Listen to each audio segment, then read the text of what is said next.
Boleh ke buat laser hair removal ni dekat bahagian private? Tak bahaya ke? Soalan ni memang ramai yang tanya. Sebenarnya boleh sangat kalau kita buat laser dengan cara yang betul.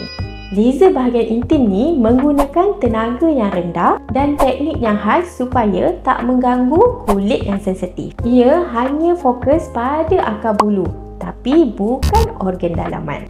Dan sebelum rawatan, terapis akan test dulu tenaga laser pada bahagian yang kecil untuk pastikan sesuai dengan kulit pelanggan. Dekat Umi Wax, semua rawatan akan dilakukan oleh terapis wanita yang terlatih. Kita jaga aurat, privasi dan keselesaan wanita sepenuhnya. Itu yang paling penting.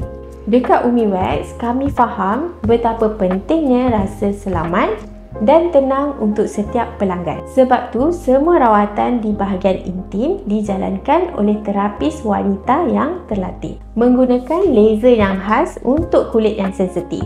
Kalau anda nak rawatan laser yang lembut, selamat dan menjaga aurat sepenuhnya, boleh terus booking slot rawatan dengan Umi Wax.